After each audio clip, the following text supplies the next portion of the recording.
Hoje não havia Santa Leixa à caça. Não havia Santa Leixa à caça, mas muitos dos que vocês estão aqui sabem do grande gosto que tenho sempre em vir a Santa Leixa. E venho a Santa Leixa sempre com uma alegria e com um gosto reforçado, não só por ter aqui muitos amigos, não só por ter aqui um grande grupo de alunos e antigos alunos, mas venho a Santa Leixa como homem da história, como pessoa ligada à história, porque sempre considerei esta vossa terra como uma referência, e uma referência única naquilo que é a história do nosso país. Eu lembro-me sempre aqui, há uns 18 anos atrás, eu fui a Lisboa, naquela altura, à Sociedade Histórica da Independência de Portugal, a fazer uma pequena comunicação, precisamente sobre a questão de Santa Leixa dentro do quadro das guerras da restauração. E lembro-me sempre de, no final dessa minha intervenção, o coronel muito barato me dizer assim: realmente nós somos um país muito pobre em tudo. Se aquilo que se passou em Santa Leixa na restauração tivesse ocorrido nos Estados Unidos da América ou noutro sítio qualquer do mundo, quantos filmes, quantas séries, quantas telenovelas já se tinham feito à custa daquilo que aconteceu em Santa Leixa da restauração. Só num país como o nosso é que isto é um dado tão pouco sabido, tão pouco conhecido. Eu digo sempre aos meus alunos, e tenho aqui alguns, que a pior coisa que pode haver para um povo, ainda que para mim a história também seja muito importante nesse cimentar da esperança, mas a pior coisa que pode haver para um povo é ele perder a sua memória, a sua herança e o seu património. E quando eu digo aos meus alunos, alguns mais novos, outros já bem mais velhos, daqui de Santa Leixa, que têm bastos motivos para ter um orgulho infinito em ser habitantes de Santa Leixa, porque Santa Leixa é terra de heróis, as minhas palavras nunca foram em vão. É de facto uma terra única e uma terra em que esse apodo de terra de heróis fica perfeitamente dado aquilo que aconteceu em 1641, 1643. Mas deixem-me que vos diga uma coisa. Esta tarde, prometo, não demoro muito. Se vocês acharem que eu estou a ocupar muito tempo, façam um sinal, que já nos conhecemos há muito tempo, está à vossa vontade. Eu lembro-me daqui a uns 2 ou 3 anos atrás, dando volta lá aos alfarrábios, que hoje em dia já é muito mais fácil por causa da internet, de ter encontrado 2 coisas muito curiosas, que eram duas confirmações, 2 cartas de confirmação da chancelaria del Rei Dom Manuel I, em que confirmava 2 coisas muito engraçadas. Era uma confirmação de coisas que tinham sido dadas a Santa Leixa e aos habitantes de Santa Leixa do tempo de Dom João II. Primeira, naquela altura, portanto, do século XV e por aí fora, os presos que eram feitos prisioneiros lá na Marleja, aqui em Barrancos, em Espanha, e que eram trazidos para Moura, vinham passando de aldeia em aldeia. E eram os habitantes dessas aldeias quem tinham que fazer escolta. Por exemplo, os da Amarleja pegavam no preso 5 ou 6 homens e vinham trazê-lo aqui a Santa Leixa. Por sua vez, os de Santa Leixa iriam levá-lo a Safara até que chegasse a Moura. Dom João II isenta os habitantes de Santa Leixa desse serviço de escolta, precisamente por reconhecer a nobreza da terra. E outra ainda mais curiosa, também dada por Dom João II, que tem a ver com uma coisa que existia em Moura, que era o Codel. O Codel era o homem que tinha que saber quantos machos e quantas mulas, quantos cavalos e quantos burros haviam no nosso concelho. Era o Codel. E então, quem vivia aqui por estes montes, Santa Amador, Santa Leixa, por aí fora, a Marleja, todos os anos, uma vez, tinha que ir a Moura dar voz. Dar voz significava dizer quantos cavalos tinha, quantos machos, quantas mulas, por aí fora. Pois bem, Dom João II isentou os habitantes de Santa Leixa de se deslocarem a Moura, e era o Codel de Moura quem vinha a Santa Leixa fazer a contagem do gado que aqui havia, precisamente reconhecendo a importância desta terra. Aliás, e vamos lá então agora àquilo que é o estarmos aqui esta tarde. Por algum motivo, em 1641, logo quando começa toda esta história da Guerra da Restauração, Santa Leixa é escolhida pelas tropas do Barão de João de Terrana. Havia, e e havia de uma forma muito precisa a informação sobre a riqueza destas terras, sobre os gados que aqui havia, e portanto o Juan de Terrana não vem aqui para Santo Aleixo ver o que cá havia, porque ele já tinha essa informação. O que se passou, e é uma história que eu gosto imenso sempre de contar e sobretudo de lembrar aos mais velhos e contar aos mais novos também, é um facto heroico em todas as suas dimensões. Logo em 1641, e cá está, reparem, nós tornamos independentes em 1640, 1 de dezembro. Depois a nossa situação em termos internacionais é muito complicada e as nossas negociações diplomáticas entre Lisboa e algumas capitais da Europa são muito complexas. E enquanto se fazem essas negociações e essas conversas, quem sofre é precisamente aqui o povo da Raia. Quem sofre no meio de todas estas coisas é o povo. E sofre porque os espanhóis, sabendo que não podem fazer pela força um retomar da independência, o que é que vão fazer? Optam por estas chacinas, conforme fizeram em Santo Aleixo da Restauração. A primeira correu mal, conforme vocês também sabem. Em 1641, Juan de Terrana vem com cerca de 1500 homens a tentar saquear a aldeia de Santo Aleixo.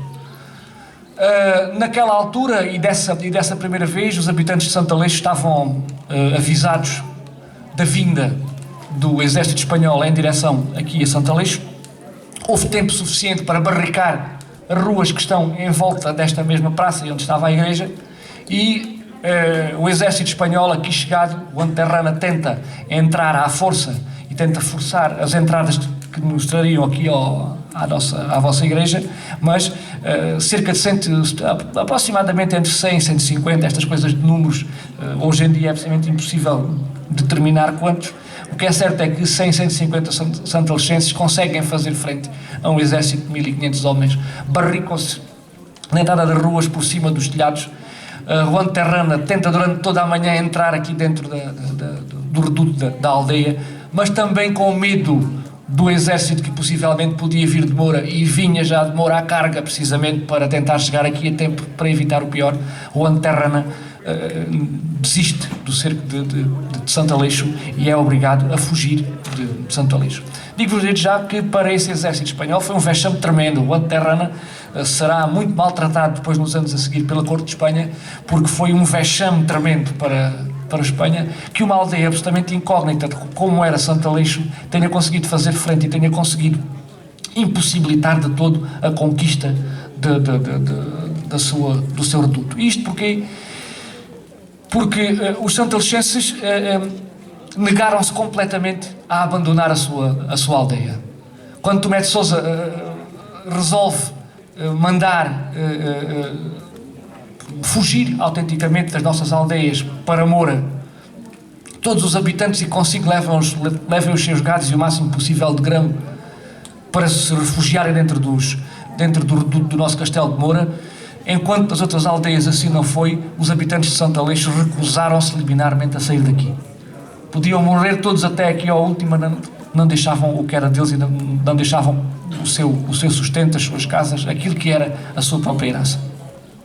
E tanto que vão passar cerca de 3 anos, 1643, agosto de 1643, agora já não é Juan de Terrana quem vem, mas é o próprio Barão de Molingen quem vem a caminho de Santo Aleixo.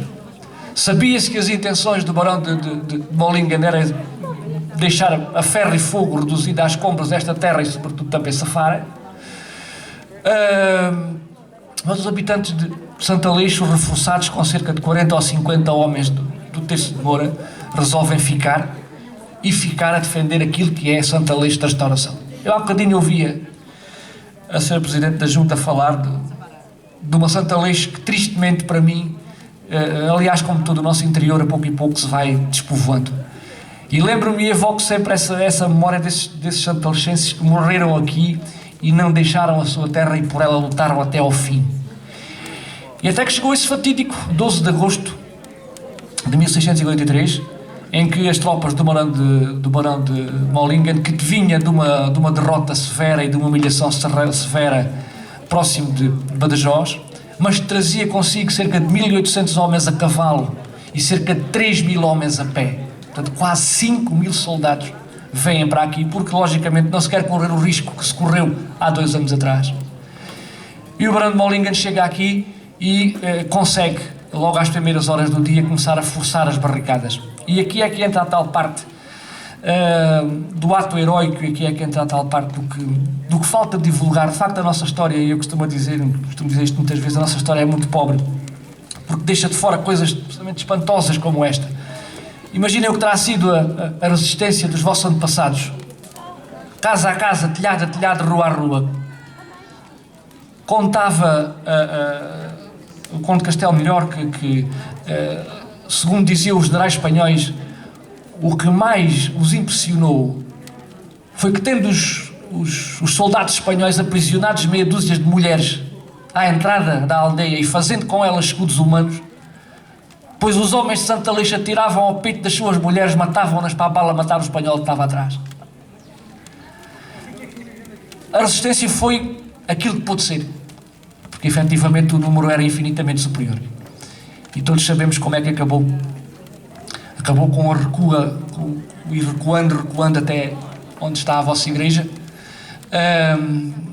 Logicamente que não havia nada a fazer quanto a isto.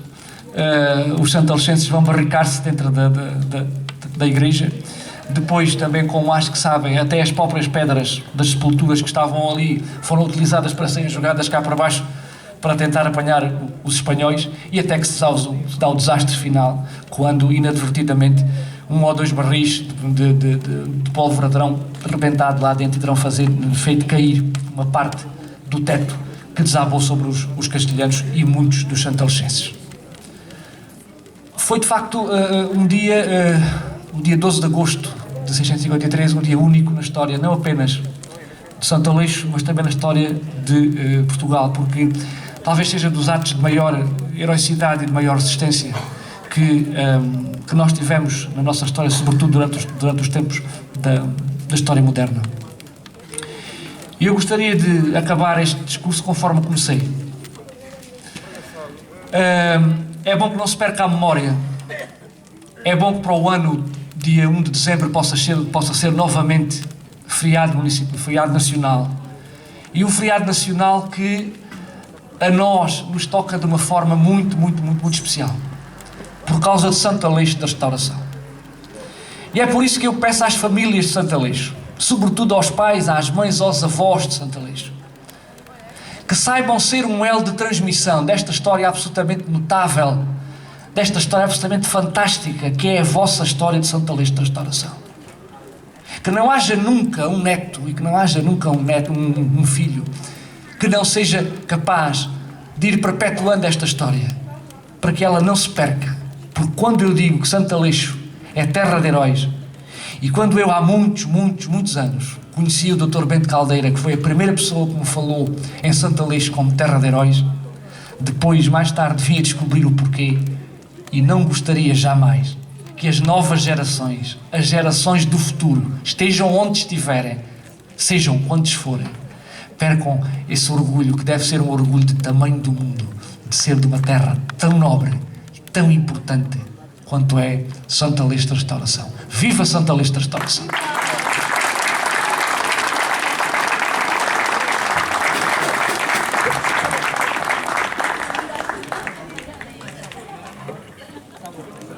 Muito obrigada ao professor